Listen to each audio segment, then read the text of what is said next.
Hello बच्चों, कैसे हैं? अच्छे? आप अच्छे तो हम भी अच्छे। तो बच्चों, पिछले वीडियो में हम लोगों ने पढ़ा parts of flower and microsporogenesis. आज हम पढ़ेंगे पॉलन ग्रेन की संरचना या माइक्रोस्पोर की संरचना और ओव्यूल की संरचना के बारे में। जैसा कि पहले वीडियो में बता चुके हैं कि androecium is the part of androecium is the male reproductive part of flower. Androecium की इकाई को स्टैमेन कहते हैं। स्टैमेन के 3 पार्ट होते हैं, एंथर, कनेक्टिव, फिलामेंट। एंथर में माइक्रोस्पोरेंजियम होते हैं और उस माइक्रोस्पोरेंजियम में माइक्रोस्पोर मदर सेल होते हैं। माइक्रोस्पोर मदर सेल में अर्धसूत्री विभाजन के फलस्वरूप माइक्रोस्पोर्स या पॉलन ग्रेन बनते हैं। पॉलन ग्रेन हैप्लॉइड होते हैं। एक पॉलन ग्रेन जब एंथर फटता है तो माइक्रोस्पोर्स बाहर आते हैं। आज उसी माइक्रोस्पोर्स या पॉलन ग्रेन की संरचना के बारे में हम लोग पढ़ते हैं। तो आइए माइक्रोस्पोर की स्ट्रक्चर ऑफ माइक्रोस्पोर्स या pollen grains, we are study about structure of pollen grains. तो आज का टॉपिक हमारा है स्ट्रक्चर ऑफ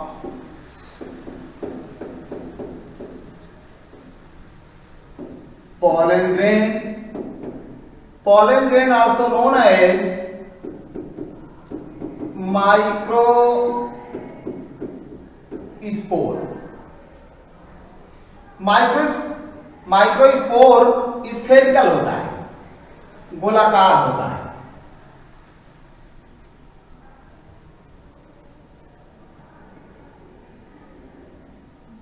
माइक्रोस्पोर्स स्फेरिकल होता है, गोलाकार होता है और इसमें 2 भित्ति होती है, 2 वाल होते हैं। बाहरी वाल को एक्साइन कहते हैं, वाइनचोल, और आंतरिक वाल को, इनर वाल को इंटाइन कहते हैं। एक्साइन स्पोरोपोलेनिन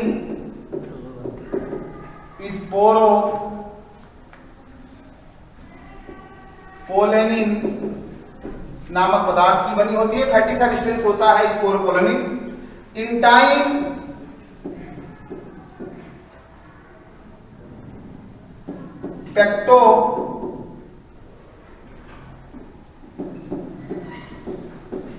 पेक्टोसेलुलोज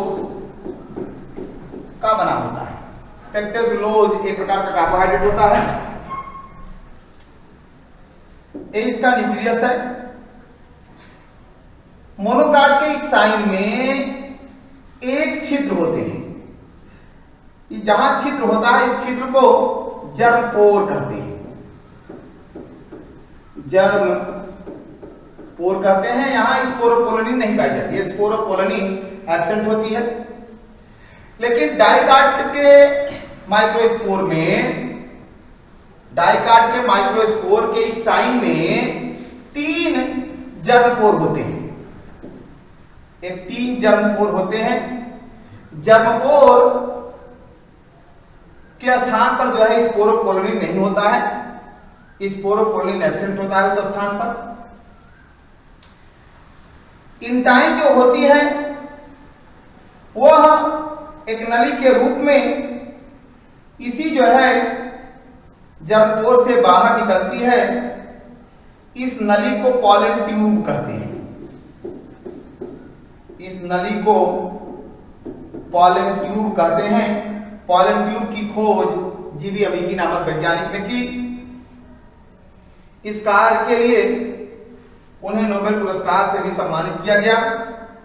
1824 में उन्होंने इसकी खोज की थी। माइक्रोस्पोर्स जब माइक्रोस्पोरेंजियम से बाहर निकलता है तो वह 2 कोश की अवस्था में होता है। इसका जो केंद्रक होता है वह विभाजित होकर के 2 केंद्रक बनाता है।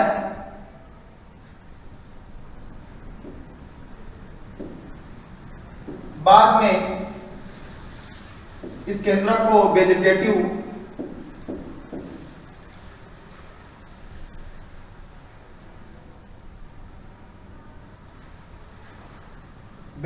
न्यूक्लियस कहते हैं।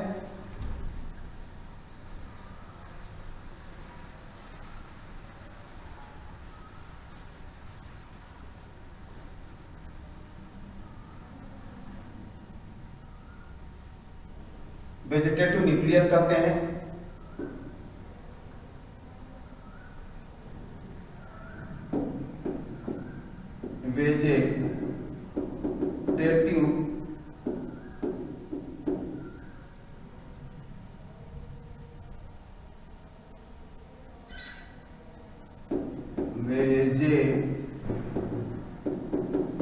वेजिटेटिव न्यूक्लियस कहते हैं। इसे generative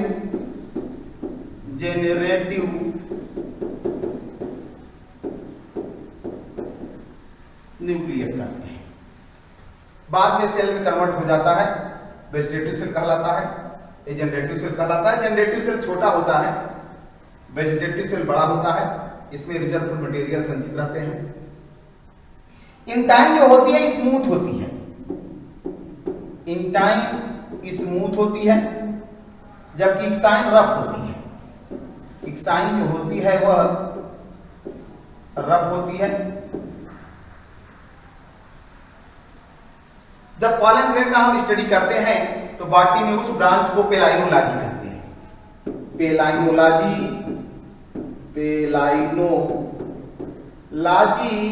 is the study of pollen grain। तो palynology is the study of pollen grain. जैसा कि बताया कि पॉलन ग्रेन जो होता है वह हैप्लॉइड होता है और स्फेरिकल होता है, गोलाकार होता है, दो भित्तियों वाला होता है। बाहरी भित्ति को इक्साइन कहते हैं, आंतरिक भित्ति को इंटाइन कहते हैं। इक्साइन स्पोरोपोलोनी नामक पदार्थ की बनी होती है, फैटी सब्सटेंस होता है। इस पर अम्ल का, क्षार का, अन्य किसी भी पदार्थ का कोई प्रभाव नहीं पड़ता है। इसलिए जो स्पोर्स होता है, माइक्रोस्पोर्स होता है, वह कई वर्षों तक सुरक्षित बना रहता है स्पोरोपोलोनी की वजह से। इक्साइन में हमने बताया कि मोनोकाट में एक छिद्र होता है, जबकि डाइकाट में 3 छिद्र होते हैं। इन छिद्रों को जर्मपोर कहते हैं। इन जर्मपोर पर जो है स्पोरोपोलोनिन का अभाव होता है। इंटाइन जो होती है नली के रूप में जर्मपोर से बाहर निकलती है, इस नली को पॉलन ट्यूब कहते हैं। तो ये तो रहा स्ट्रक्चर ऑफ पॉलन ग्रेन्स। अब हम चर्चा करते हैं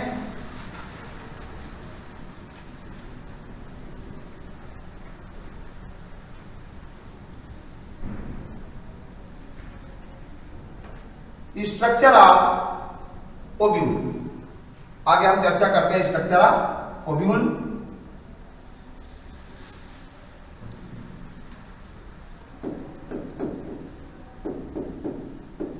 structure of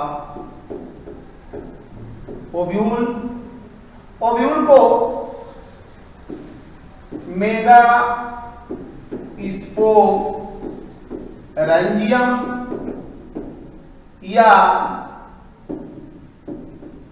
house of egg भी कहते हैं। ओव्यूल ही जो है after fertilization converted into seed.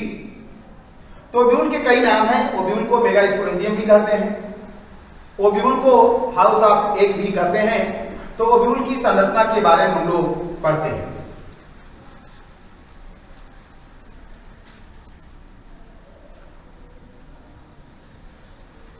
ये रहा ओव्यूल की संरचना।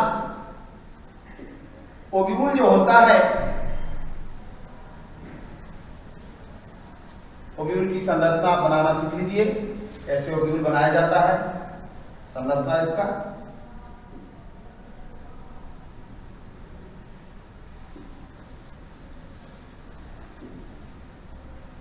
ये ओव्यूल की संरचना है। ओव्यूल ओवरी के अंदर होता है।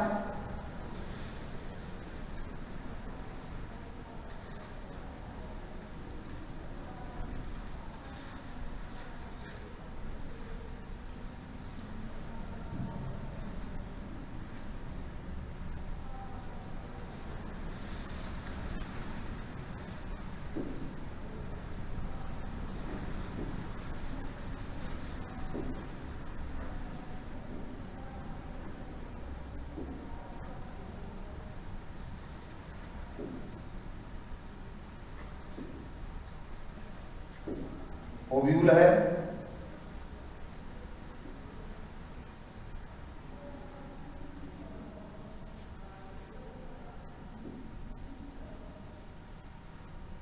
ओव्यूल के डंठल को फ्यूनिकल कहते हैं। ये ओव्यूल का डंठल है, फ्यूनिकल कहते हैं।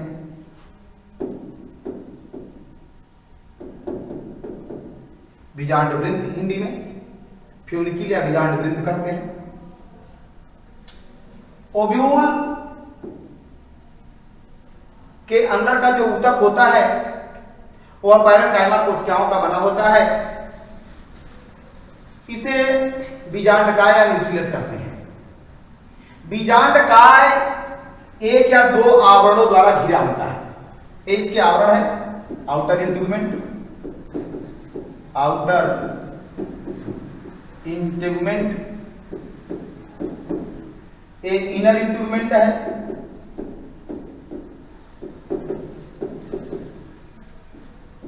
Inner integument. किसी किसी में इंटेगुमेंट एब्सेंट होते हैं, जैसे चंदन और लोरेंथस में उसे ए टेक्निक कहते हैं। जिसमें इंटेगुमेंट एब्सेंट होते हैं उसे ए टेक्निक कहते हैं।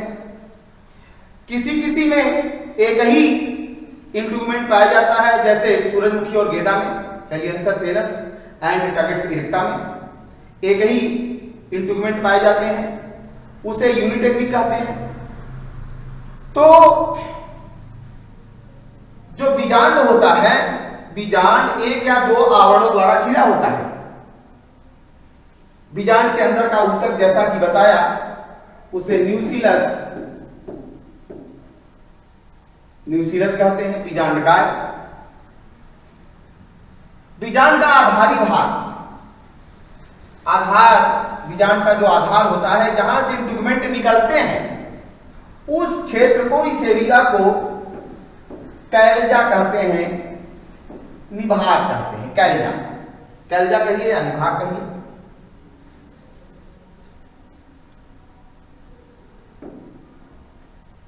कैल्जा या निभाग। बीजांड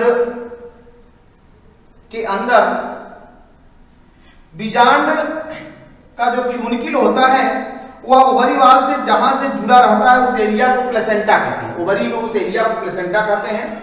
और फ्यूनिकल बीजांड से जिस स्थान से जुड़ा रहता है उसे हाइलम कहते हैं, नाभिका, हाइलम।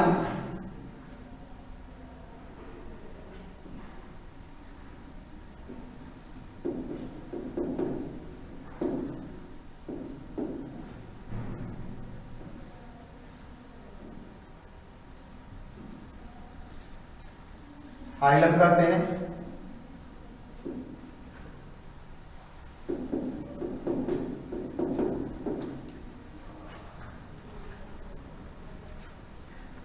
इंटेगुमेंट जो होता है बीजांड के अगर भाग पर अधूरा रह जाता है, अपूर्ण रह जाता है, जिससे वहां एक छिद्र बन जाता है, उस छिद्र को माइक्रोपाइल कहते हैं। माइक्रोपाइल कहते हैं। ये माइक्रोपाइल है।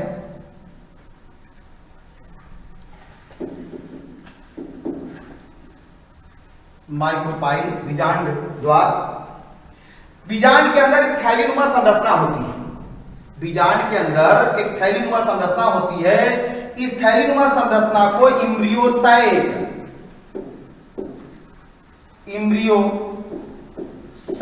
या फीमेल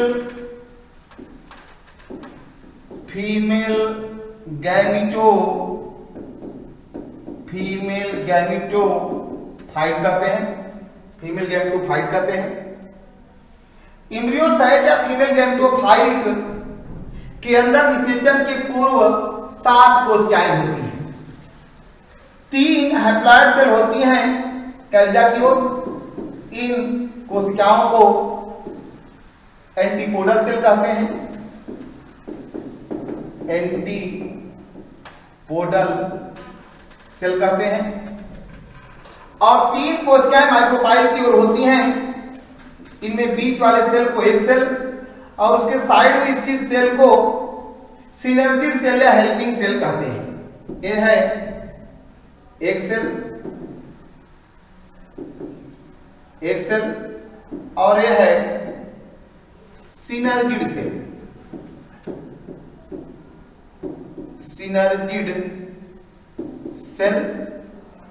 सिनर्जिड सेल और एक सेल, ये तीनों कोशिकाएं हैप्लॉइड होती हैं और एक सेल सिनर्जिड सेल मिलकर एक एपरेटस बनाती है। एक एपरेटस बनाते हैं, अंड उपकरण हिंदी कहते हैं। और एम्ब्रियोसाइट के अंदर एक द्विगुणित डिप्लॉयड सेल होता है जिसे सेकेंडरी न्यूक्लियस कहते हैं। सेकेंडरी न्यूक्लियस कहते हैं।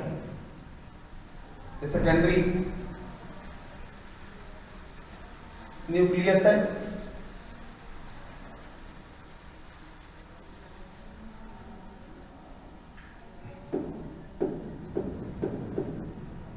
सेकेंडरी न्यूक्लियस है। तो एक बार पुनः हम जो है बीजांड की संरचना के बारे में पढ़ते हैं।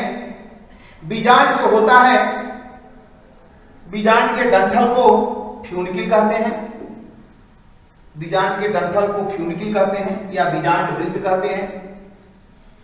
फ्यूनिकिल ओवरी वाल से जिस स्थान से जुड़ा रहता है उस स्थान को प्लेसेंटा कहते हैं या बीजांडासन कहते हैं। और फ्यूनिकिल बीजांड से जहां जुड़ा रहता है उसे इलियम या नाभिका कहते हैं। बीजांड के अंदर का जो ऊतक होता है पैरेन्काइमा कोशिकाओं का बना होता है उसे बीजांड का या न्यूक्लियस कहते हैं। न्यूक्लियस है।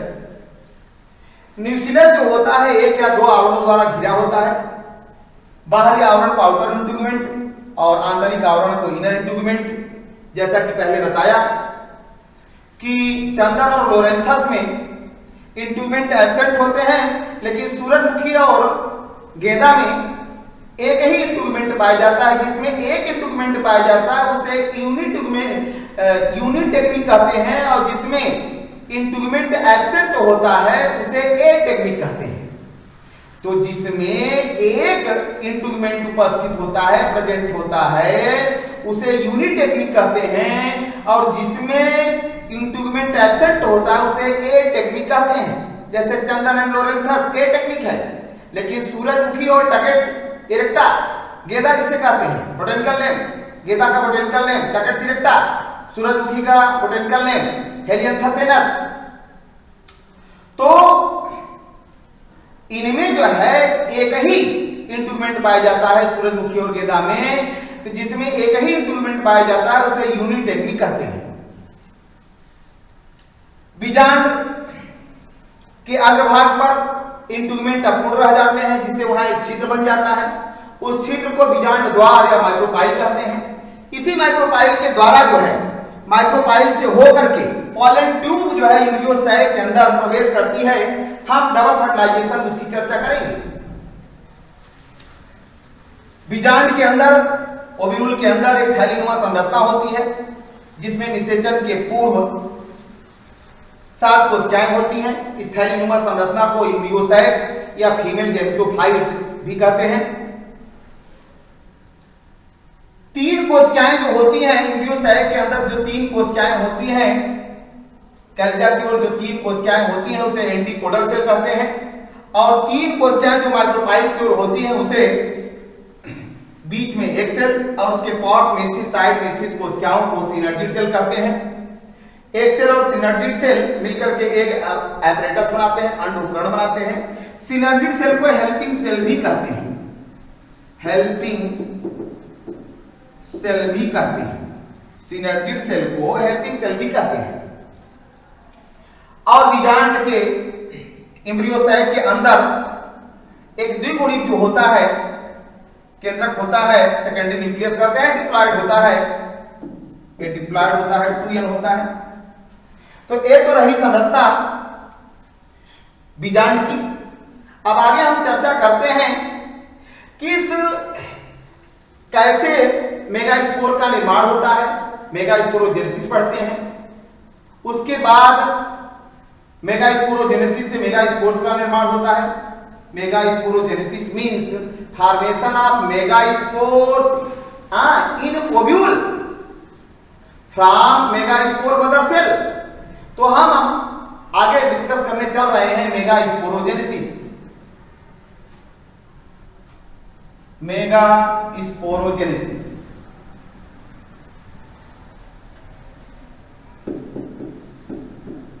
Megasporogenesis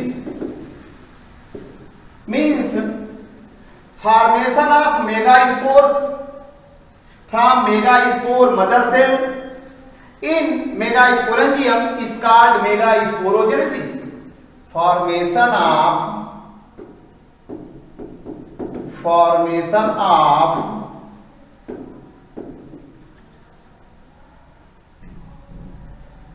megaspores, formation of megaspores from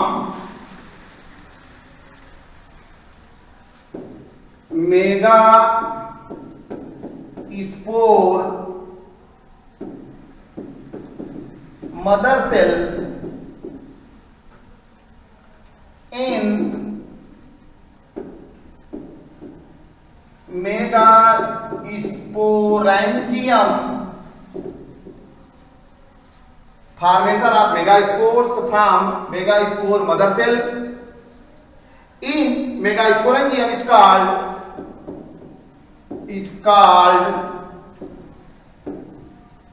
megasporogenesis. तो ये तो मेगास्पोरोजेनेसिस की डिफिनेशन हुआ। Formation of megaspores from megaspore mother cell. Megaspore mother cell diploid होता है, इसमें अर्धसूत्री विभाजन होता है जिसके फलस्वरूप मेगास्पोर्स बनते हैं। तो हम चर्चा करते हैं कि मेगास्पोर्स कैसे बनते हैं। होता क्या है कि ओव्यूल की संरचना अभी बताया कि ओव्यूल के अंदर जो न्यूक्लियस होता है उसकी एक कोशिका जो होती है, न्यूक्लियस की एक कोशिका जो होती है अन्य कोशिकाओं से कुछ बड़ी हो जाती है। न्यूक्लियस की एक कोशिका अन्य कोशिकाओं से कुछ बड़ी हो जाती है। उस कोशिका को कहते हैं आर्चीस्पोरियल सेल। आर्चीस्पोरियल सेल में विभाजन होता है।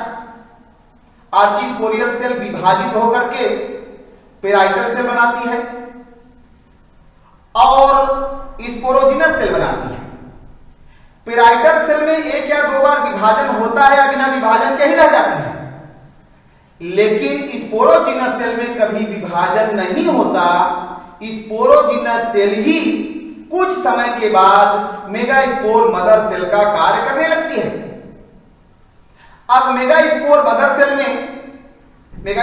सेल डिप्लॉयड होता है। मेगास्पोर मदर सेल में अब रिडक्शन डिवीजन होता है, मियोसिस होता है, अर्धसूत्री विभाजन होता है। ये मान लीजिए मेगास्पोर मदर सेल है, इसमें आरडी होता है, रिडक्शन डिवीजन होता है।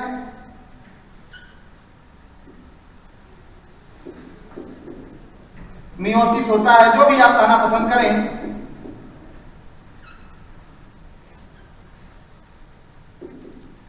आरडी कहिए, आप मियोसिस कहिए, रिडक्शन डिवीजन कहिए, आप मियोसिस कहिए। ये मेगा स्पोर मदर सेल है। मेगा स्पोर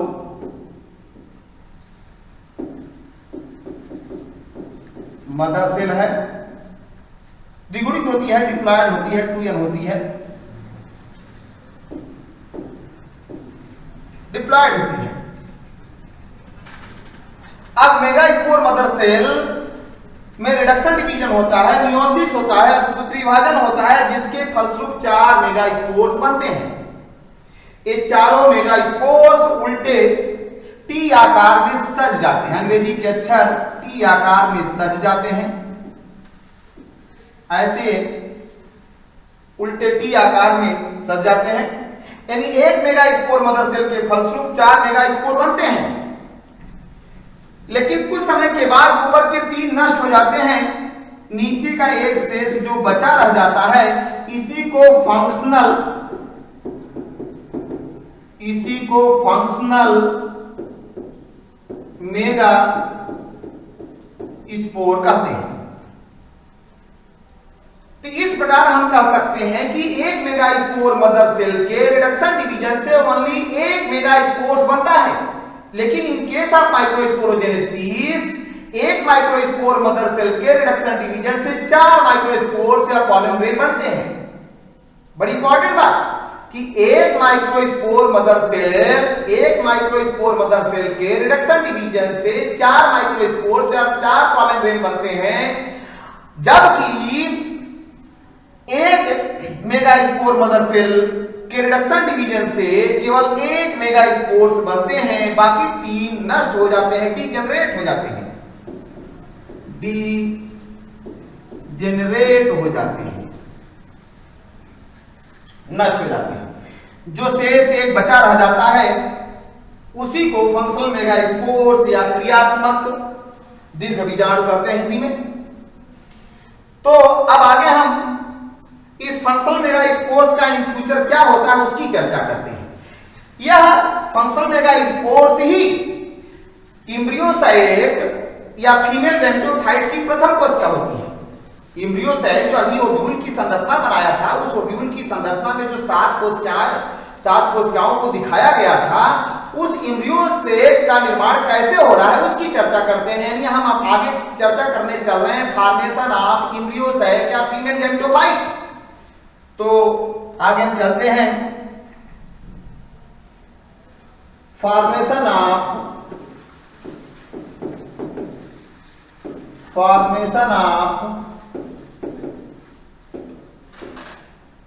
एम्ब्रियोसाइक या फीमेल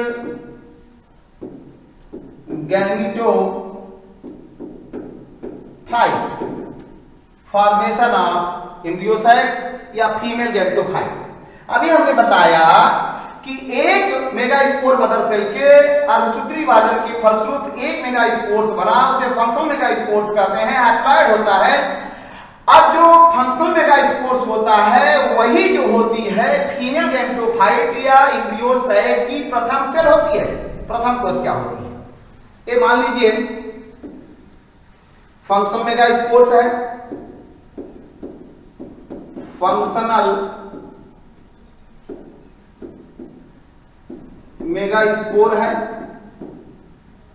अब होता क्या है कि फंक्शनल मेगास्पोर्स जो होता है वह आकार में बढ़ता है, वृद्धि करता है, डेवलप करता है, और वृद्धि करके ओव्यूल के न्यूक्लियस के बीजांडकाय के अधिकांश भाग को घेर लेता है, अधिकांश भाग को घेर लेता है।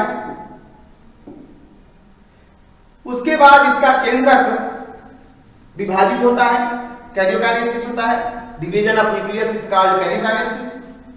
तो कैरियोकाइनेसिस होता है, केंद्रक का बंटवारा होता है, और एक केंद्रक के बंटवारे से 2 केंद्रक बन गया।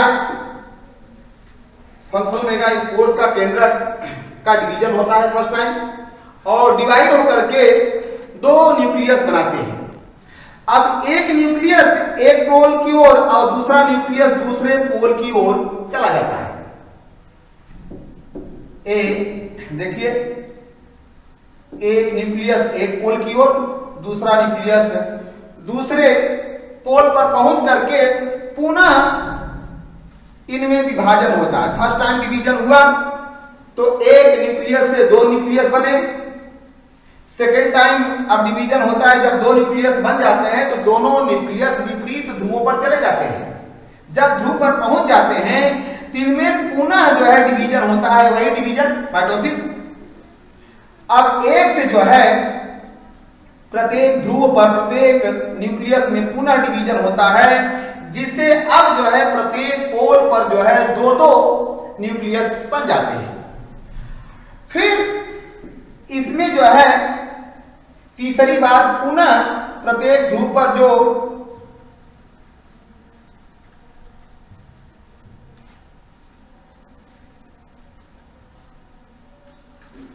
दो दो न्यूक्लियस था, अब इनमें तीसरी बार डिवीजन होता है, वही डिवीजन माइटोसिस, कैरियोकाइनेसिस। पहली बार विभाजन हुआ तो दो केंद्रक बने, दो न्यूक्लियस बने। दूसरी बार विभाजन हुआ तो 4 न्यूक्लियस बने, और तीसरी बार विभाजन हुआ तो 8 न्यूक्लियस बने। न्यूक्लियस बने, 8 न्यूक्लियस बन गए। अब एक न्यूक्लियस एक पोल से और एक दूसरा न्यूक्लियस दूसरे पोल से मध्य में आकर के, दोनों जो है मध्य में आकर के, अगले डायग्राम में हम बताते हैं।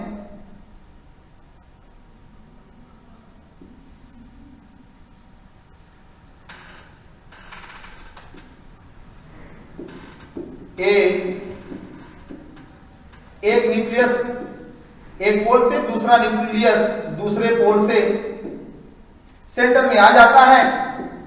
सेंटर में आने पर जो है दोनों एक दूसरे के पास आते हैं और पास होकर के घुल मिलकर के सेकेंडरी न्यूक्लियस बनाते हैं। सेकेंडरी न्यूक्लियस बनाते हैं, सेकेंडरी न्यूक्लियस बनाते हैं।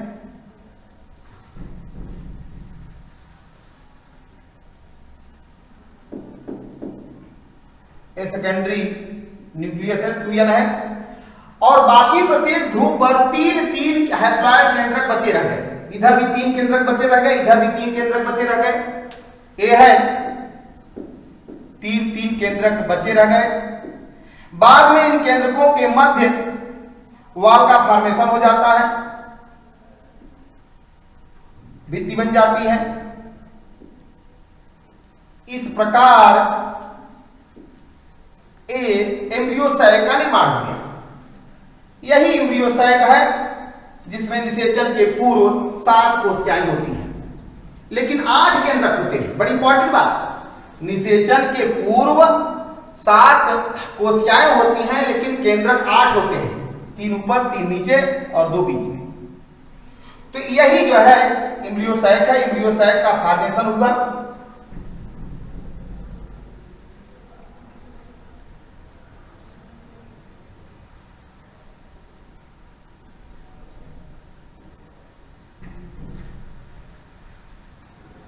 एम्ब्रियो सैक का फॉर्मेशन हो गया। कैसे एम्ब्रियो सैक का फॉर्मेशन हुआ, एक बार पुनः रिपीट करवा देते हैं कि जैसे आपकी बताया कि न्यूक्लियस की एक कोशिका जो होती है अन्य कोशिकाओं से कुछ बड़ी हो जाती है, विभाजित होकर के 2 सेल बनाती है, एक पेराइटल सेल, दूसरा स्पोरोजिनस सेल। पेराइटल सेल में 1 या 2 बार विभाजन होता है या बिना विभाजन के ही रह जाती है, लेकिन स्पोरोजिनस सेल में विभाजन नहीं होता। स्पोरोजिनस सेल ही कुछ समय के बाद मेगास्पोर मदर सेल का कार्य करने लगती है। अब मेगास्पोर मदर सेल में अर्धसूत्री विभाजन होता है, जिसके फलस्वरूप 4 मेगास्पोर्स बनते हैं। चारों मेगास्पोर्स अंग्रेजी के अक्षर टी के आकार में, उल्टे टी के आकार में सज जाते हैं। कुछ समय के बाद ऊपर के 3 नष्ट हो जाते हैं, नीचे का एक शेष बचा रह जाता है। जो शेष बचा रह जाता है उसी को फंक्शनल मेगास्पोर्स कहते हैं। एक रहा मेगास्पोरोजेनेसिस, कि मेगास्पोर्स का फॉर्मेशन कैसे होता है, कि formation of megaspores from megaspore mother cell in megasporangium is called megasporogenesis. अब मेगास्पोर्स, फंक्शनल मेगास्पोर्स जो होता है वह वृद्धि करता है और वृद्धि करके न्यूक्लियस के अधिकांश भाग को घेर लेता है। घेरने के बाद इसका केंद्रक जो होता है वह विभाजित होता है, 2 केंद्रक बनाता है। दोनों केंद्रक जो है विपरीत ध्रुवों पर पहुंच जाते हैं। जब विपरीत ध्रुवों पर पहुंच जाते हैं तो इनमें पुनः डिवीजन होता है, जिससे जो है प्रत्येक ध्रुव पर दो दो केंद्रक बन जाते हैं। फिर इनमें तिबारा जो है तीसरी बार थर्ड टाइम डिवीजन होता है, जिसके फलस्वरूप चार चार केंद्रक बन जाते हैं। एक केंद्रक एक ध्रुव से, दूसरा केंद्रक दूसरे ध्रुव से, दोनों मध्य में आकर के एक दूसरे से घुल मिल जाते हैं, संलग्न हो जाते हैं, फ्यूज हो जाते हैं, सेकेंडरी न्यूक्लियस का निर्माण करते हैं। सेकेंडरी न्यूक्लियस डिप्लॉयड होता है, द्विगुणित होता है।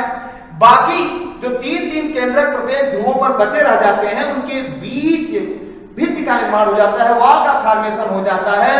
इस प्रकार तीन तीन कोशिकाएं कैल्जा की ओर और तीन कोशिकाएं माइक्रोपाइल की ओर बन जाती हैं।